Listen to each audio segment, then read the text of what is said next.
Tinatanong mo ba yung sarili mo, bakit hindi kinakain ng josawa mo yung pechay mo? Baka naman kasi may problema sa'yo. So yun ngayon ang pag-uusapan natin sa video to. And then pagkatapos niyan is mag-share ako ng tips para maiwasan mo ang pangangamoy ng pechay mo. Pero bago yan, kung ikaw ay hindi pa nakapag-follow sa akin, i-follow mo ako para updated ka sa mga next video ko.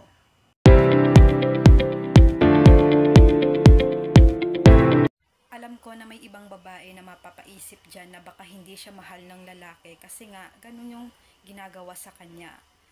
So, isa din yan sa dahilan. Pero mostly talaga yung reason is baka nandidiri siya sa'yo. Kasi nakikita niya sa'yo na dugyot kang klase ng babae, kaya ganun siya. Kaya hindi niya kinakain yung pechay. Kahit ako din naman na lalaki, kahit kapag halimbawa nakikita ko yung babae, isang babae na medyo dugyutin, malalaman mo naman kasi sa babae kung may pagkadugyot siya eh. So kahit ako, mandidiri ako kasi alam nyo mga girls, may mga lalaki kasi na masiselan, hindi lang tayong mga kababaihan. So ako guys, yung sekreto ko lang kaya ko na-maintain o hindi nangangamoy yung pechay ko is proper hygiene lang talaga. Every time na ako ay mag-iihi, talagang naghuhugas ako o di kaya nagpupunas. Kasi isa kasi sa nagpapaamoy sa pechay is yung ihi.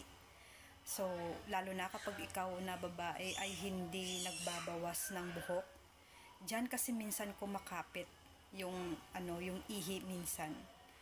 So, lalo na kung ikaw ay hindi pa naghuhugas ng maayos, natural talaga na magkakaroon ng amoy ang pechay mo. At talagang pandidirihan ka talaga ng lalaki. So, wag ka nang magtaka. Kaya dapat yung gawin mo is yung proper hygiene. Maging malinis ka sa katawan mo kasi babae ka. At alam nyo ba mga mima, na yung mga kalalakihan, mabilis ma-attract yan sa babaeng malinis, sa babaeng mabango. So, gaya ng sabi ko, na talagang may mga lalaki na masiselan. Kapag may nakikita sila sa isang babae na di maganda, talagang mandidiri yan sa'yo.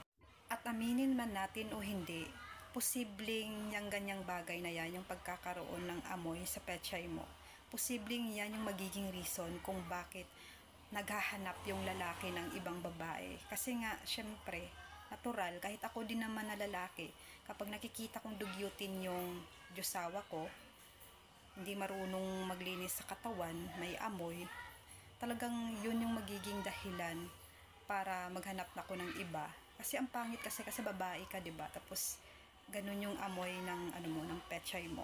Kaya dapat maging malinis ka. Isa din kasi sa reason kung bakit nagkakaroon ng di magandang amoy yung pechay ng isang above ay posibleng siya ay nakikipag tsoktsakan sa maraming kalalakihan. So, dapat iwas-iwas tayo sa mga ganyan mima kasi baka mahawaan tayo ng sakit. So, yun lang for today's video. Sana nagustuhan nyo and sana nakapag-follow ka para updated ka sa mga next video ko.